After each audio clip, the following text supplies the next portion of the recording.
ଆଜି ଆସନ୍ତୁ ଆମ୍ଭେ ଚର୍ଚ୍ଚ ଅଫ୍ ଗଡ୍ ଯିଏ ପେନ୍ତିକୋଷ୍ଟର ପବିତ୍ର ଆତ୍ମା ପ୍ରାପ୍ତ କରିଅଛି ଏହି ବିଷୟ ଅନ୍ତର୍ଗତ ପରମେଶ୍ୱରଙ୍କ ବାକ୍ୟର ଭାଗ କରିବା।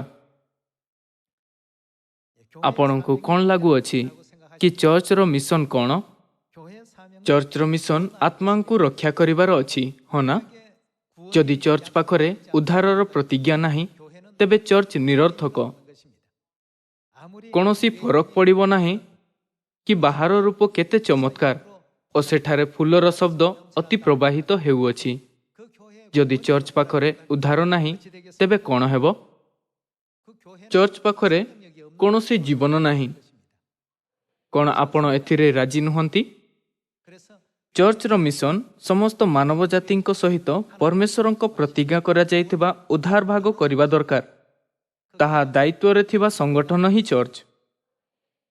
ବାଇବଲ 66 ପୁସ୍ତକ ଅନୁସାରେ କେଉଁ ଚର୍ଚ୍ଚ ପେନ୍ତିକୋଷ୍ଟରେ ପବିତ୍ର ଆତ୍ମା ପ୍ରାପ୍ତ କରିଅଛି? ବାଇବଲ କହୁଅଛି କି ତାହା ଚର୍ଚ୍ଚ ଅଫ୍ ଗଡ୍, ଯେଉଁଥିରେ ଆମ୍ଭେ ଭାଗ ନେଉଅଛୁ। ଭାଇ ଓ ଭଉଣୀମାନେ, କ'ଣ ଆପଣ ସମସ୍ତେ ବାଇବଲ ଦ୍ୱାରା ତାହା ଦେଖିଛନ୍ତି? ଚର୍ଚ୍ଚ ଅଫ୍ ଗଡ୍ରେ ଯାହା ଅବତରଣ କଲା, ତାହା ପେନ୍ତିକୋଷ୍ଟର ପ୍ରଥମ ବର୍ଷର ପବିତ୍ର ଆତ୍ମା ଥିଲା। ବାଇବଲ କହୁଅଛି କି ଶେଷ ବୃଷ୍ଟିର ପବିତ୍ର ଆତ୍ମା ମଧ୍ୟ ଚର୍ଚ୍ଚ ଅଫ୍ ଗଡ୍ରେ ଅବତରଣ କରିବ। ଆଉ ପରମେଶ୍ୱର ସେହି ଚର୍ଚ୍ଚକୁ ଉଦ୍ଧାର ଦେବାର ପ୍ରତିଜ୍ଞା କଲେ, ଯିଏ ପବିତ୍ର ଆତ୍ମାକୁ ପ୍ରାପ୍ତ କଲା। ଆଉ ସିୟନର ସନ୍ତାନଙ୍କୁ ଉଦ୍ଧାରର ସମସ୍ତ ସାକ୍ଷ୍ୟ ପ୍ରଦାନ କଲେ। ପରମେଶ୍ୱର ପେନ୍ତିକୋଷ୍ଟ ଦିନରେ ସେହି ଚର୍ଚ୍ଚକୁ କ'ଣ ପ୍ରଦାନ କଲେ? ଯେଉଁଥିରେ ପିତର, ଯୋହନ ଓ ସମସ୍ତ 12 ଜଣ ଶିଷ୍ୟମାନେ ଭାଗ ନେଇଥିଲେ। ପରମେଶ୍ୱର ଚର୍ଚ୍ଚରେ ପବିତ୍ର ଆତ୍ମା ଅବତରଣ କଲେ। ତାହା ହେଲେ ଯେଉଁ ଲୋକମାନେ ସେହି ଚର୍ଚ୍ଚ ବ୍ୟତୀତ ଅନ୍ୟ ଚର୍ଚ୍ଚରେ ପବିତ୍ର ଆତ୍ମା ପ୍ରାପ୍ତ କରିବାର ଦାବି କରନ୍ତି, ସେମାନେ ସମସ୍ତେ ମିଥ୍ୟା ଅଟନ୍ତି, ହଁ ନା? କାରଣ ସେହି ଚର୍ଚ୍ଚରେ ଉଦ୍ଧାର ଅଛି, ଯିଏ ପରମେଶ୍ୱରଙ୍କ ପବିତ୍ର ଆତ୍ମାଙ୍କୁ ପ୍ରାପ୍ତ କଲା ଓ ପରମେଶ୍ୱରଙ୍କ ଶକ୍ତିକୁ ପରିଧାନ କଲା। ତେବେ ପରମେଶ୍ୱର ଆମମାନଙ୍କୁ କ'ଣ କରିବା ନିମନ୍ତେ କହିଲେ? ପବିତ୍ର ଆତ୍ମା ସହିତ ସୁସମାଚାରକୁ ସମ୍ମିଳନରେ ଓ ପୃଥିବୀରେ ପ୍ରାନ୍ତ ପର୍ଯ୍ୟନ୍ତ ପ୍ରଚାର କରି ଦୁନିଆକୁ ରକ୍ଷା କର। ପରମେଶ୍ୱର ସେହି ସତ୍ୟ ଯାହା ଦୁନିଆକୁ ରକ୍ଷା କରିପାରିବ ସେହି ମଣ୍ଡଳୀକୁ ଦେଲେ, ଯିଏ ପବିତ୍ର ଆତ୍ମା ପ୍ରାପ୍ତ କରିଅଛି, ଆଉ ତାହାର ପ୍ରଚାର କରିବା ପାଇଁ କହିଲେ। ବାଇବଲର 66 ପୁସ୍ତକରେ ଲେଖାଯାଇଥିବା କେବଳ ଚର୍ଚ୍ଚ ଅଫ୍ ଗଡ୍ ହିଁ ଦୁନିଆକୁ ଉଦ୍ଧାର ପ୍ରଦାନ କରୁଅଛି ଓ ଯିଏ ପରମେଶ୍ୱରଙ୍କ ଠାରୁ ପେନ୍ତିକୋଷ୍ଟର ପବିତ୍ର ଆତ୍ମାକୁ ପ୍ରାପ୍ତ କରିଅଛି। ଏହି ତଥ୍ୟ ଉପରେ ବିଶ୍ୱାସ କରି ପିତର ଚର୍ଚ୍ଚ ଅଫ୍ ଗଡ୍ରେ ଭାଗ ନେଲେ। ପାଉଲ ଚର୍ଚ୍ଚ ଅଫ୍ ଗଡ୍ରେ ଭାଗ ନେଲେ। ଆଉ ଯୀଶୁଖ୍ରୀଷ୍ଟ ଚର୍ଚ୍ଚ ଅଫ୍ ଗଡ୍ର ସ୍ଥାପନା କଲେ। ଆମ୍ଭମାନଙ୍କୁ ଏହା କହିବା ସହିତ ସୁସମାଚାର ପ୍ରଚାର କରିବାରେ ସକ୍ଷମ ହେବା ଉଚିତ କି ଚର୍ଚ୍ଚ ଅଫ୍ ଗଡ୍କୁ ଆସ, ଖ୍ରୀଷ୍ଟ ଆଙ୍ଗସାଙ୍ଗ ହୋଙ୍କ ଉପରେ ବିଶ୍ୱାସ କର, ନୂତନ ଜେରୁସାଲେମ ସ୍ୱର୍ଗୀୟ ମାତାଙ୍କ ଉପରେ ବିଶ୍ୱାସ କରିବା ଉଚିତ। ଏପରି ଏଥିପାଇଁ କାରଣ ଏହା ହିଁ ତାହା ଯାହା ବିଷୟରେ ବାଇବେଲ ସାକ୍ଷ୍ୟ ଦେଉଅଛି। ସେହି ଚର୍ଚ୍ଚ ବ୍ୟତୀତ ଯେଉଁଥିରେ ପିତର ଓ ପାଉଲ ଭାଗ ନେଇଥିଲେ, କ'ଣ ପରମେଶ୍ୱର ଅନ୍ୟ କୌଣସି ଚର୍ଚ୍ଚ ସହିତ ଉଦ୍ଧାରର ପ୍ରତିଜ୍ଞା କରିଛନ୍ତି? ନାହିଁ।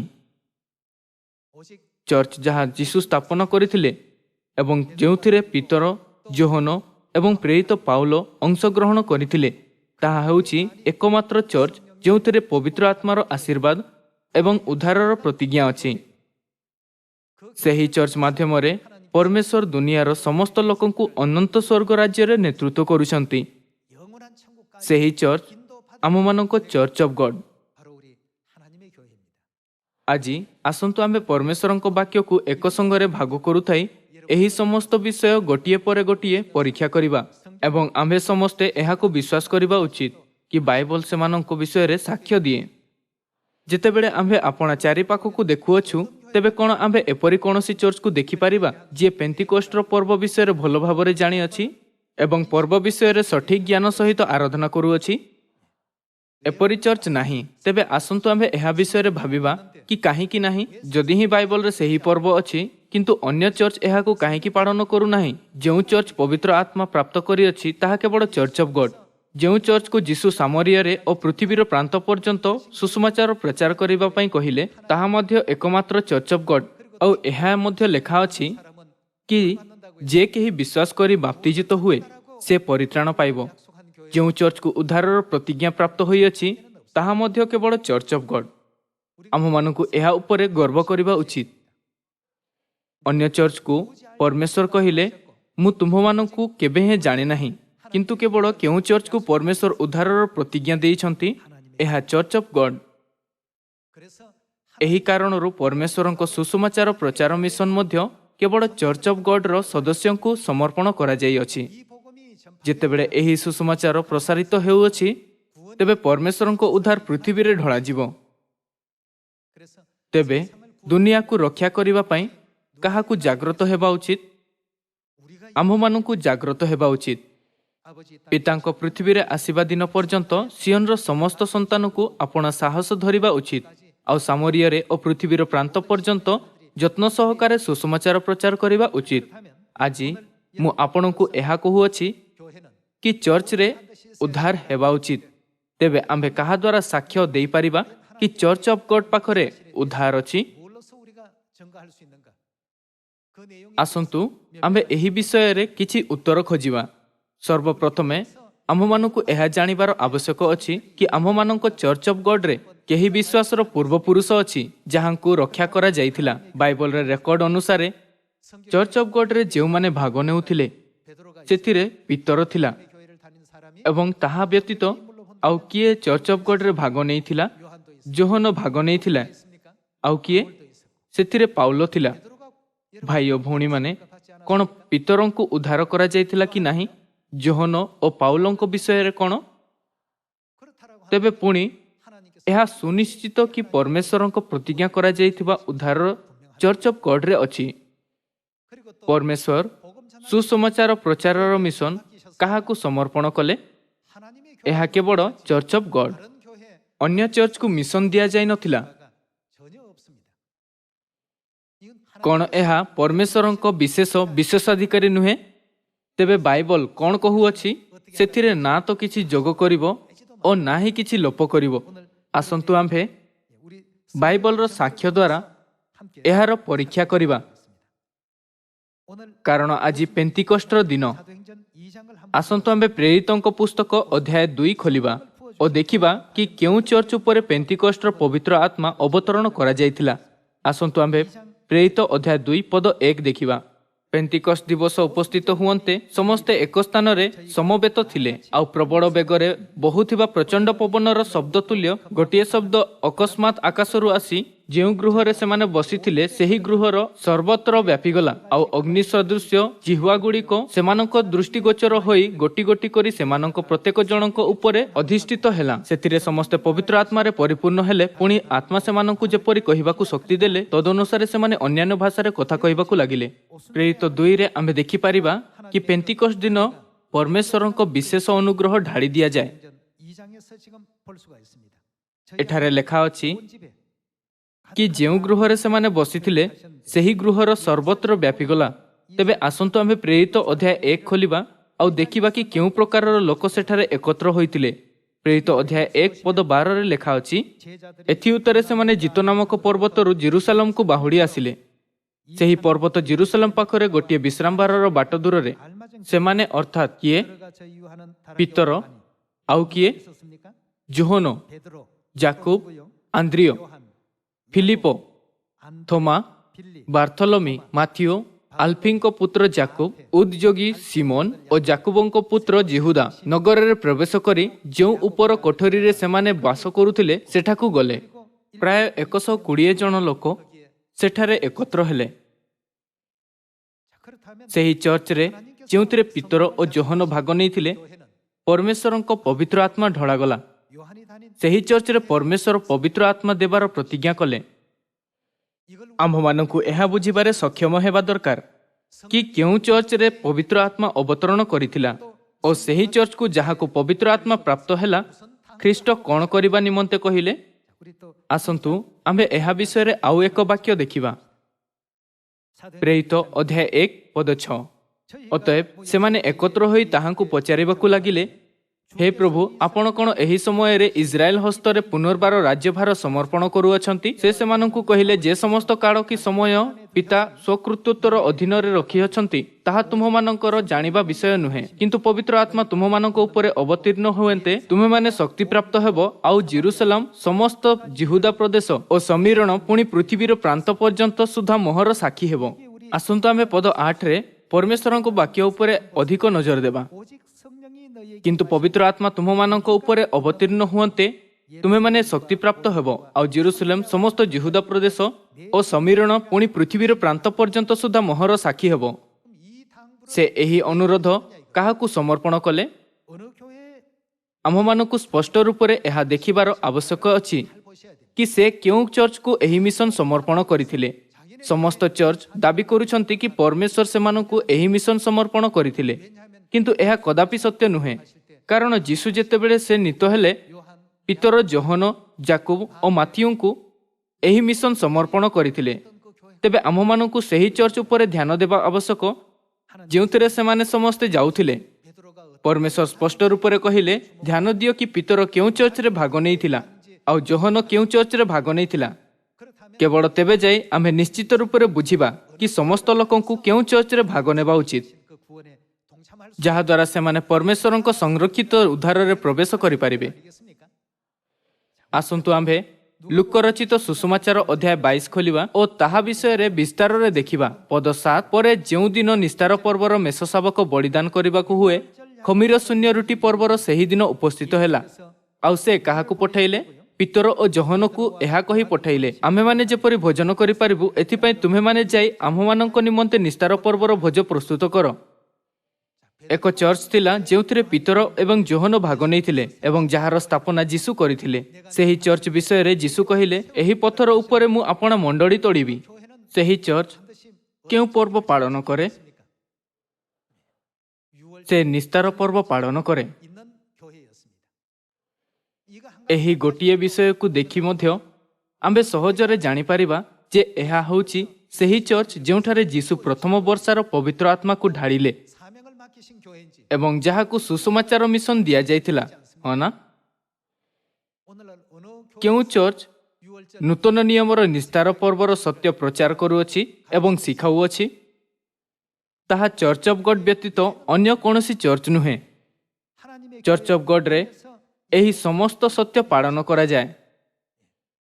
पितर जोहन और प्रेरित पाउल जी परे सत्य ग्रहण कला समस्ते चर्च ऑफ गॉड रो सदस्य थिले और से माने उद्धार प्राप्त कले। जीशु सेमानकु प्रतिज्ञा कले कि तुम्हे माने मोहर राज्य रे मो मेजरे भोजन पान करिवो। से माने प्रेरित अटंती जो माने जीशुको प्रतिज्ञा प्राप्त करिथिले। आम मानकु केवल एहा खोजिबा दरकार कि से माने क्यों चर्च को जाउथिले। तेबे आजी समुद्र कूलर बाली परी अनेक चर्च मध्यरु आम्भे सहजरे सेही चर्च को चिन्हि पारिबा जे उद्धार पाइबा एवं अनंत स्वर्ग रे प्रवेश करिबा योग्य उचित भूमिका ग्रहण करे। एबे आम्भे सामरिया रे और पृथ्वीर प्रांत पर्यंत सुसमाचार प्रचार करूअछु और एहा कहूथाई आममानक चर्च रो परिचय देउअछु। आममानक चर्च एक एपरी चर्च एथिपई आममानक चर्च को आसंतु आम्भे पद 19 देखिबा। पुणी से रुटी घेनी धन्यवाद देले और ताहा भांगी सेमानंकु देई कहिले तुम्हमानंक निमंते दत्त हेउथवा मोहर शरीर एही मते स्मरण करिबा निमंते एहा करो। भोजन उतारे सेही परि से पानपात्र घेनी कहिले एही पानपात्र तुम्हमानंक निमंते पातित होउथिबा मोहर रक्तरे स्थापित नूतन नियम। नूतन नियमर निस्तार पर्वर सत्य द्वारा परमेश्वर घोषणा कले कि चर्च ऑफ गॉड ही सत्य चर्च। एथिपाई चर्च ऑफ गॉड 2000 वर्ष पूर्वे और आज मध्य नूतन नियमर विश्राम दिन नूतन नियमर निस्तार पर्व और नूतन नियमर पेंतिकोस्टर दिन पालन करुअछि। पूरा दुनिया रे समस्त लोकंकु आम्भमानंकर आवश्यकता काहीकि अछि एहा एथिपाई कारण ख्रीष्ट आम्भमानंकु विश्व को बंचैबा पई एक मिशन देइछंती। दुनिया को चर्च ऑफ गॉड रो एक पथ भाबरे आवश्यक अछि जहा द्वारा लोक माने परमेश्वरंक निकटतर आसी पारिबे। एहा एकमात्र चर्च जहाकु सुसमाचार मिशन समर्पण करा जाई अछि आउ सामरिया रे एवं पृथ्वीर प्रांत पर्यंत प्रचार करी लोकंकु पिता एवं मातांक कोड़रे आणुअछि। ଏହା ଆମମାନଙ୍କ ଚର୍ଚ୍ଚ ଅଫ୍ ଗଡ୍ ବିଶ୍ୱ ମିଶନ ସଂସ୍ଥା କେବଳ 2000 ବର୍ଷ ପୂର୍ବେ ହିଁ ନୁହେଁ, କିନ୍ତୁ ଏହି ସମୟରେ ମଧ୍ୟ ଚର୍ଚ୍ଚ ଅଫ୍ ଗଡ୍ ଏକମାତ୍ର ଚର୍ଚ୍ଚ ଯାହାଙ୍କୁ ପରମେଶ୍ୱର ଆପଣା ଆଡ଼ୁ ଉଦ୍ଧାରର ମହାନ କାର୍ଯ୍ୟ କରିବାକୁ ଅନୁମତି ଦେଇଅଛି। ଏହା ବହୁତ ସ୍ପଷ୍ଟ, ହଁ ନା? ଆସନ୍ତୁ ଆମ୍ଭେ 1 କୋରିନ୍ଥୀୟ ଅଧ୍ୟାୟ 11 ପଦ 23 ଉପରେ ଏକ ନଜର ପକାଇବା। କାରଣ ମୁଁ ପ୍ରଭୁଙ୍କ ଠାରୁ ଅର୍ଥାତ୍ ଯୀଶୁ ପ୍ରାପ୍ତ ଯେଉଁ ଶିକ୍ଷା ତୁମମାନଙ୍କୁ ପ୍ରଦାନ କରିଅଛି ତାହା ଏହି, ଶତ୍ରୁ ହସ୍ତରେ ସମର୍ପିତ ହେବା ରାତ୍ରିରେ ପ୍ରଭୁ ଯୀଶୁ ରୋଟି ଘେନି ଧନ୍ୟବାଦ ଦେଇ ତାହା ଭାଙ୍ଗି କହିଲେ, ଏହା ତୁମମାନଙ୍କ ନିମନ୍ତେ ମୋହର ଶରୀର, ମୋତେ ସ୍ମରଣ କରିବା ନିମନ୍ତେ ଏହା କର। ସେହିପରି ଭୋଜନ ଉତ୍ତାରେ ସେ ପାନପାତ୍ର ମଧ୍ୟ ଘେନି କହିଲେ, ଏହି ପାନପାତ୍ର ମୋହର ରକ୍ତରେ ସ୍ଥାପିତ ନୂତନ ନିୟମ। ତୁମେମାନେ ଯେତେଥର ଏଥିରୁ ପାନ କର ସେତେଥର ମୋତେ ସ୍ମରଣ କରିବା ନିମନ୍ତେ ଏହା କର। କାରଣ ଯେତେଥର ତୁମେମାନେ ଏହି ରୋଟି ଭୋଜନ କର ଓ ଏହି ପାନପାତ୍ରରୁ ପାନ କର ସେତେଥର ତୁମେମାନେ ପ୍ରଭୁଙ୍କ ଆଗମନ ପର୍ଯ୍ୟନ୍ତ ତାହାଙ୍କ ମୃତ୍ୟୁ ପ୍ରଚାର କରୁଅଛ। ପ୍ରେରିତ ପାଉଲ ଲୁକ ଅଧ୍ୟାୟ 22 ପଦ 20ରେ ଲିଖିତ ଏକ ଆର୍ଟିକଲର ଉଦ୍ଧୃତ କରିଛନ୍ତି। କଣ ମୁଁ ବର୍ତ୍ତମାନ ଆପଣଙ୍କୁ ନୂତନ ନିୟମର ନିସ୍ତାର ପର୍ବ ପ୍ରଚାର କରୁନାହିଁ? କରିନ୍ଥ ଏକ ଅନ୍ୟ ଜାତିର ସହର ଥିଲା ଯାହା ଇସ୍ରାଏଲର ଜେରୁସାଲେମ ଠାରୁ ଦୂରେ ଥିଲା। ପାଉଲ ଅନ୍ୟ ଜାତିଙ୍କୁ ମଧ୍ୟ ଏହା କହିବା ସହିତ ସୁସମାଚାର ପ୍ରଚାର କଲେ, ମୁଁ ବର୍ତ୍ତମାନ ତୁମମାନଙ୍କୁ ନୂତନ ନିୟମର ନିସ୍ତାର ପର୍ବ ପ୍ରଚାର କରୁଅଛି ଯାହା ଆମମାନଙ୍କ ପ୍ରଭୁ ଆମମାନଙ୍କୁ ଶିଖେଇଛନ୍ତି। ଏଥିପାଇଁ ପାଉଲ ସେହି ନିସ୍ତାର ପର୍ବକୁ ପାଳନ କଲା ଯାହା ପିତର ଓ ଯୋହନ ପାଳନ କରିଥିଲେ। ସେମାନେ ସମସ୍ତେ ପ୍ରେରିତ ଥିଲେ ଯେଉଁମାନେ ଗୋଟିଏ ହିଁ ଚର୍ଚ୍ଚକୁ ଯାଉଥିଲେ, ହଁ ନା? ଯେଉଁ ଚର୍ଚ୍ଚକୁ ସେମାନେ ଯାଉଥିଲେ ତାହାର ନାମ କ'ଣ ଥିଲା? ଆସନ୍ତୁ ଆମ୍ଭେ 1 କୋରିନ୍ଥୀୟ 1 ଉପରେ ଏକ ନଜର ପକାଇବା। ଅଧ୍ୟାୟ 1 ପଦ 1। ପାଉଲ ଈଶ୍ୱରଙ୍କ ଇଚ୍ଛାରେ ଖ୍ରୀଷ୍ଟ ଯୀଶୁଙ୍କ ଆହୁତ ଜଣେ ପ୍ରେରିତ ଓ ଭାତ୍ରା ସୋସ୍ଥିନା କରିନ୍ଥରେ ଥିବା କାହାକୁ ଈଶ୍ୱରଙ୍କ ମଣ୍ଡଳୀ ନିକଟକୁ ଲେଖୁଅଛନ୍ତି। ଏଥିପାଇଁ ପ୍ରତ୍ୟେକ ଚର୍ଚ୍ଚର ନାମ ନିଜ ସ୍ଥାନରେ ରଖାଯାଇଥିଲା। ପରମେଶ୍ୱରଙ୍କ ମଣ୍ଡଳୀ ଯାହା କରିନ୍ଥରେ ଅଛି, ପରମେଶ୍ୱରଙ୍କ ମଣ୍ଡଳୀ ଯାହା ଏଫିସରେ ଅଛି, ଆଉ ପରମେଶ୍ୱରଙ୍କ ମଣ୍ଡଳୀ ଯାହା ସ୍ମୁର୍ଣ୍ଣାରେ ଅଛି। ଭିନ୍ନ ଭିନ୍ନ କ୍ଷେତ୍ରରେ ଚର୍ଚ୍ଚ ଅଫ୍ ଗଡ୍ ଥିଲା। ଇଫିସସରେ ମଣ୍ଡଳୀ, ସ୍ମୁର୍ଣ୍ଣାରେ ମଣ୍ଡଳୀ, ପର୍ଗମରେ ମଣ୍ଡଳୀ, ଥୁୟତିରାରେ ମଣ୍ଡଳୀ, ସାର୍ଦ୍ଧିରେ ମଣ୍ଡଳୀ, ଫିଲାଦେଲଫିଆରେ ମଣ୍ଡଳୀ, ଲାଉଦିକିଆରେ ମଣ୍ଡଳୀ। ଆମ୍ଭେ ଦେଖିପାରିବା କି ପ୍ରତ୍ୟେକ ଚର୍ଚ୍ଚର ନାମ ସେହି ସ୍ଥାନର ନାମରେ ରଖାଯାଇଥିଲା ଯେଉଁଠି ତାହା ଅବସ୍ଥିତ ଥିଲା। କାରଣ ଚର୍ଚ୍ଚ କରିନ୍ଥରେ ଅବସ୍ଥିତ ଥିବାରୁ ବାଇବଲ ଏହାକୁ ପରମେଶ୍ୱରଙ୍କ ମଣ୍ଡଳୀ ଯାହା କରିନ୍ଥରେ ଅଛି ବୋଲି କହିଥାଏ। ଯେତେବେଳେ ପରମେଶ୍ୱର ଏହି ପୃଥିବୀରେ ଆପଣା ମିଶନ ପୁରା କଲେ ଏବଂ ସ୍ୱର୍ଗକୁ ଗଲେ, ତେବେ ପରମେଶ୍ୱର ପୁରା ଦୁନିଆକୁ ରକ୍ଷା କରିବାର ଶକ୍ତି ଚର୍ଚ୍ଚ ଅଫ୍ ଗଡ୍କୁ ସମର୍ପଣ କଲେ। ଚର୍ଚ୍ଚ ଅଫ୍ ଗଡ୍ର ମିଶନ କ'ଣ? ଆସନ୍ତୁ ଆମେ ମାର୍କ ଅଧ୍ୟାୟ 16 ପଦ 15 ଉପରେ ଏକ ନଜର ପକାଇବା। ପୁଣି ଯୀଶୁ ସେମାନଙ୍କୁ କହିଲେ, ତୁମେମାନେ ସମୁଦାୟ ଜଗତକୁ ଯାଇ ସମସ୍ତ ମାନବ ଜାତି ନିକଟରେ ସୁସମାଚାର ଘୋଷଣା କର। ଯେ ବିଶ୍ୱାସ କରି ବାପ୍ତିଜିତ ହୁଏ ସେ କ'ଣ ପାଇବ? ପରିତ୍ରାଣ ପାଇବ। ଏଥିପାଇଁ ପ୍ରତ୍ୟେକ ଶିକ୍ଷା ଯାହା ଚର୍ଚ୍ଚ ଅଫ୍ ଗଡ୍ ପ୍ରଚାର କରୁଅଛି ତାହା ସିଧା ଉଦ୍ଧାର ସହିତ ସମ୍ବନ୍ଧିତ ଶିକ୍ଷା। ଯେଉଁ ଲୋକମାନେ ଉଦ୍ଧାରର ସନ୍ଦେଶକୁ ଅସ୍ୱୀକାର କରନ୍ତି ସେମାନଙ୍କୁ ଉଦ୍ଧାର କରାଯିବ ନାହିଁ, କିନ୍ତୁ ଦଣ୍ଡ ଦିଆଯିବ। ଆଉ ଯେଉଁ ଲୋକମାନେ ଏହା ସ୍ୱୀକାର କରନ୍ତି ଓ ବାପ୍ତିଜିତ ହୁଅନ୍ତି ସେମାନେ ଉଦ୍ଧାର ପାଇବେ। ଯୀଶୁ ଦୃଢ଼ତାରେ ଏହି ସମସ୍ତ ନିର୍ଣ୍ଣୟ କଲେ ଆଉ ସେ ସ୍ୱର୍ଗକୁ ଗଲେ। ଏହା ଏଥିପାଇଁ ନୁହେଁ କି ଆମ୍ଭେ ଚତୁର ଅଟୁ ଯାହାଦ୍ୱାରା ଆମ୍ଭେ ପରମେଶ୍ୱରଙ୍କ ଆଜ୍ଞାକୁ ଖୋଜିପାରିବା ଓ ପାଳନ କରିପାରିବା, କିନ୍ତୁ ଆମ୍ଭେ ସେହି ଚର୍ଚ୍ଚରେ ଅଛୁ ଯାହା ପରମେଶ୍ୱର ସ୍ଥାପିତ କରିଛନ୍ତି। ଏଥିପାଇଁ ଆମ୍ଭେ ସାମରିୟରେ ଓ ପୃଥିବୀର ପ୍ରାନ୍ତ ପର୍ଯ୍ୟନ୍ତ ସୁସମାଚାର ପ୍ରଚାର କରୁଅଛୁ, ହଁ ନା? ଆସନ୍ତୁ ଆମ୍ଭେ ଆଉଥରେ ମାର୍କ ଅଧ୍ୟାୟ 16 ପଦ 15ରୁ 16 ଦେଖିବା। ପୁଣି ଯୀଶୁ ସେମାନଙ୍କୁ କହିଲେ, ତୁମେମାନେ ସମୁଦାୟ ଜଗତକୁ ଯାଇ ସମସ୍ତ ମାନବ ଜାତି ନିକଟରେ ସୁସମାଚାର ଘୋଷଣା କର। ଯେ ବିଶ୍ୱାସ କରି ବାପ୍ତିଜିତ ହୁଏ ସେ କ'ଣ ପାଇବ? ପରିତ୍ରାଣ ପାଇବ, କିନ୍ତୁ ଯେ ଅବିଶ୍ୱାସ କରେ ସେ ଦଣ୍ଡାଜ୍ଞା ପାଇବ। ପୁରା ଦୁନିଆକୁ ଚର୍ଚ୍ଚ ଅଫ୍ ଗଡ୍ ଦ୍ୱାରା ଏହି ସୁସମାଚାରକୁ ଗ୍ରହଣ କରିବା ଉଚିତ, ଯାହା ଜୀବନର ସୁସମାଚାର ଓ ଉଦ୍ଧାରର ସୁସମାଚାର ଅଟେ। ଏଥିପାଇଁ ଆମମାନଙ୍କୁ ଦୁନିଆକୁ ରକ୍ଷା କରିବା ପାଇଁ ବାହାରକୁ ଯାଇ ପ୍ରଚାର କରିବା ଦରକାର। ଆମମାନଙ୍କୁ ଚୁପ୍ ରହିବା ଉଚିତ ନୁହେଁ, କିନ୍ତୁ ଯେଉଁ ସ୍ଥାନରେ ଆମ୍ଭେ ଅଛୁ, ଗୃହିଣୀଙ୍କୁ ପଡ଼ୋଶୀରେ, କର୍ମଚାରୀଙ୍କୁ କାର୍ଯ୍ୟସ୍ଥଳରେ, ସୈନିକଙ୍କୁ ସେନାସ୍ଥଳରେ ଓ ଛାତ୍ରମାନଙ୍କୁ ସ୍କୁଲରେ ପ୍ରଚାର କରିବା ଦରକାର।